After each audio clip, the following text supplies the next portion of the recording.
Hi, happy Monday, and welcome to another episode of Medic Mike's Laboratory. Today's video is going to be fairly short, but you're going to love it anyway because it's going to be great, just like they always are. So anyhow, first of all, just got home from work, so okay.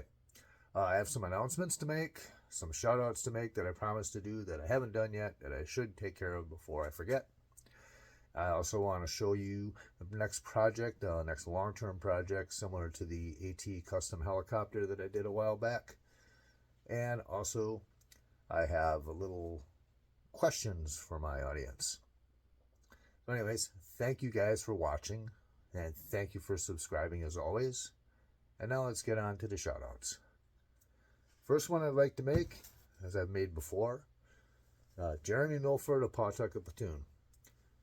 Jeremy, as you guys know, has been a friend and a partner kind of mine for quite a while. He makes awesome custom figures. He's got awesome custom boxes, and he's got some pretty cool vintage stuff as well. Jeremy's going to be at Kentuckiana on the 23rd of July, and he's going to have a booth. And if you want to buy some cool stuff and your wife doesn't have to know, see Jeremy at Kentuckiana. Alternatively, if you don't want to go to Kentuckiana or you can't go to Kentuckiana, shoot him a message on Facebook, tell him I sent you. The next one I would like to give out to is Pastor Cruz Flores. Cruz is another guy that I've known for a bit. He's been selling on Facebook for a while in the Joe groups. He is a great guy. He is a straight-up guy. You can buy with confidence from Cruz. He has minty, nice stuff. And I mean really nice stuff. So you go ahead. Cruz will be at Jolanta. You can see him there. Or again, you can just shoot him a message on Facebook. Tell him I sent you. I'm sure he can hook you up. Both these guys are straight up honest sellers, and they have some pretty cool stuff for your collections. The next shout out I'd like to give out is just a thank you. My friend Scott Wild. Scott has been around the Joe community freaking forever. And he's been doing talker repair forever. He's kind of like the master. But anyhow, I learned a lot from him. He has been freely giving me information when I need it, which ain't very often because I'm pretty smart. I can figure this stuff out. But anyways, all bullshit aside, thank you very much, Scott. I appreciate all of your help and encouragement, and I'm looking forward to seeing you next month. The other announcement is I will be at the Chicago Toy Show, and that's in St. Charles, Illinois, on the 23rd of July. And no, I don't have a booth, but I'm going to be wandering around buying stuff. And if any of you guys happen to be there and you want to hook up and say hello, let me know. We can do that. Anyways. All right, that's it for the call-outs and the shout-outs. Whoa, forgot one. And a call-out and a shout-out to the Axis of Awesome. As many of you know, in fact, as most of you probably know, those guys interviewed me last month. I had a great time at the interview. It was a blast. And they invited me and took me into the AOA. Thank you very much, gentlemen. I appreciate it. I shall do this assignment with honor. Anyways, thanks, guys. I appreciate it. It's going to be great. Looks like a fun ride. And I'm looking forward to participating as much as I can. All right. Now, on to the other stuff.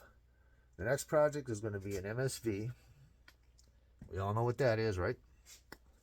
I picked up a couple of beaters over the past couple of years.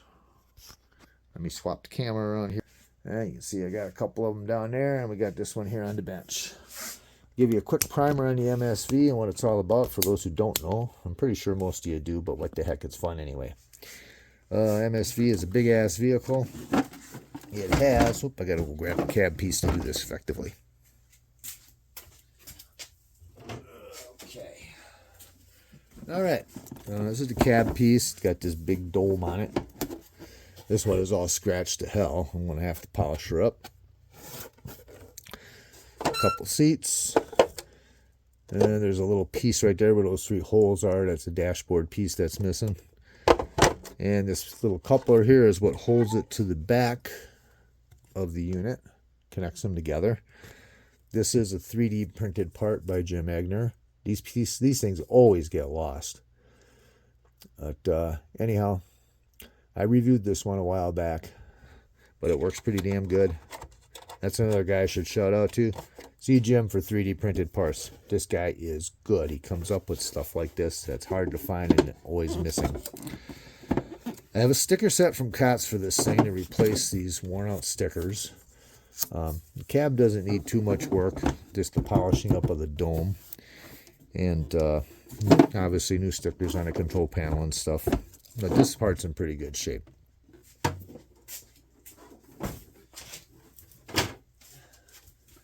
However, it is the tail end of the MSV that causes the most issues because it has the motor and the lights and everything.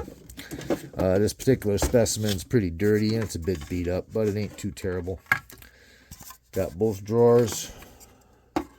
One of the satellites. I do believe I have another one upstairs.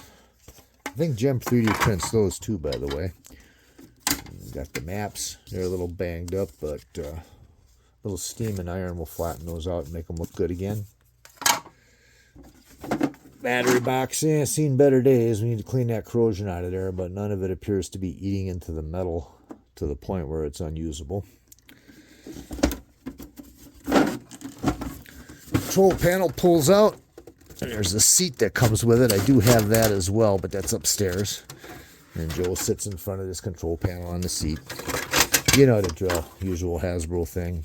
This is the satellite launcher that plugs into this side, and it launches the satellite. This one here is missing some parts. It's got a couple of screws that I can take it apart with and see what's going on. I'll have to figure out a way to repair this. Got the ladder. It's even got the little footsteppy thing, but this part's all kind of corroded away. I'll have to fix that. Got a searchlight. Got the radar scope. A couple more maps. And that's pretty much how that works. Okay. And this side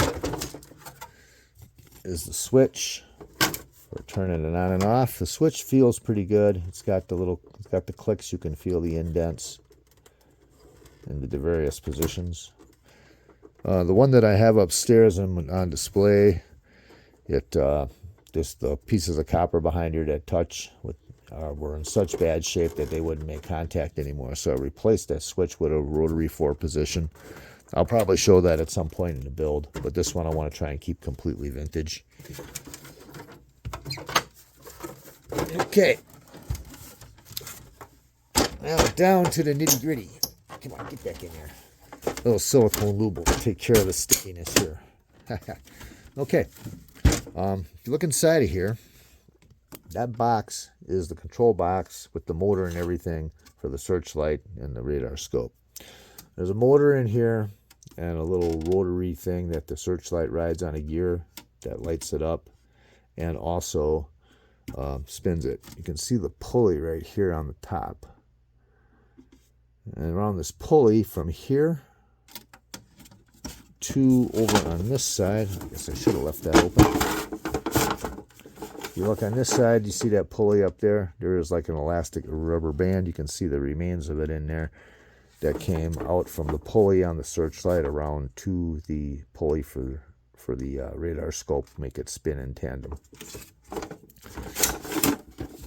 Biggest problem with these is with most of Hasbro's more motor-powered toys is that the motor gets gummy and seizes up. And they're usually not too hard to get working again. A lot of times all you got to do is squirt a little WD-40 on them and then stick a 9-volt battery on them for a minute. Or excuse me, not that long. A few seconds to get it going again. These toys all pretty much operate on 3 volts or 2 batteries. Each battery, the D's and the C's, they all put out 1.5 volts. So 2 of them puts out 3, and that's the voltage they take. So if you're going to stick a 9-volt around here to make them spin again, to kind of jolt them back into action, only a second or 2, guys. All right, this is held on by rivets. So what I will do is I'll drill these rivets out from the top. This rivets also hold this pulley in as well. And we'll drill these out and take the box down. And then you can open it up. It's glued together. You can cut it open with a razor blade like most of these things. The wires from the motor in the case here run over to the switch through this little channel here, which has this plastic cover on it, which is glued on.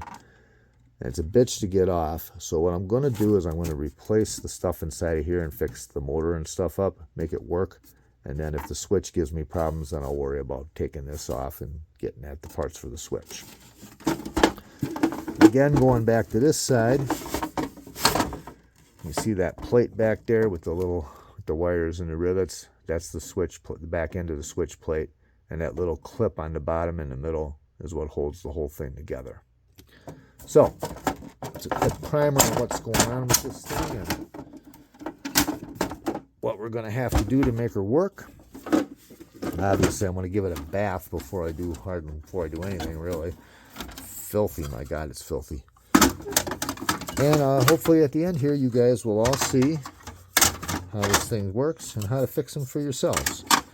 The circuits in these toys are very simple and very easy to fix. I mean, all you really need to do it is like a multimeter, or not even that, just a test light is all you really need. But in any event, that's how this is going, and that's going to be the next project. I'll probably start with the disassembly this weekend since I have a 4-day weekend.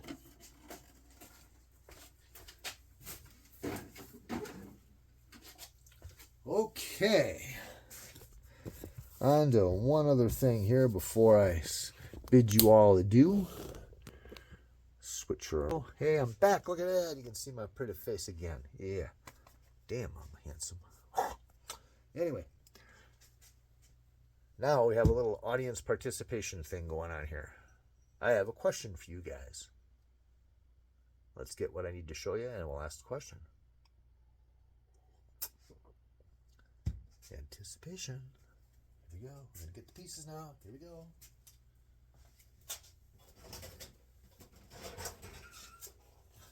All right. I have these. This ATV is in pretty sad shape. I have all the pieces, but it's pretty beat to hell. Melt marks. Somebody tried to modify it for lights, it looks like up here. And missing the things that hold the axles in. Pretty banged up. I also have this. This is a fairly beat up troubleshooter. Again, I have most of the pieces.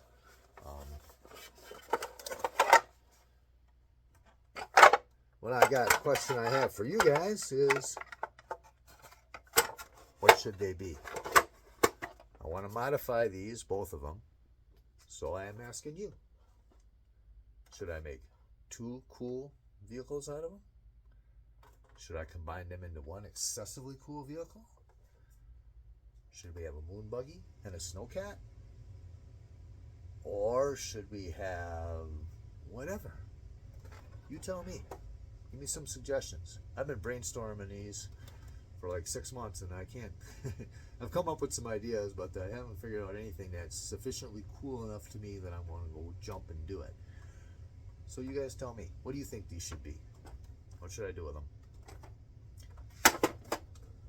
The answer has got the most answers that are the same, or the one that sounds the freaking coolest, is what I'll do. And this will be a project for next fall.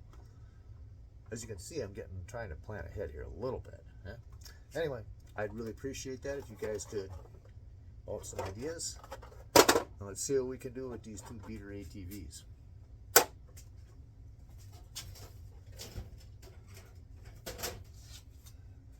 All right. That's all I got for you today, my loyal audience and fans.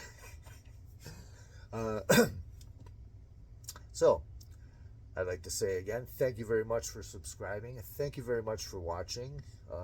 Tell me what you liked. Tell me what you didn't like. If you think I'm a dingling or if you think I'm brilliant, tell me that too. I don't get offended easy. You guys have a great night. Be safe this week.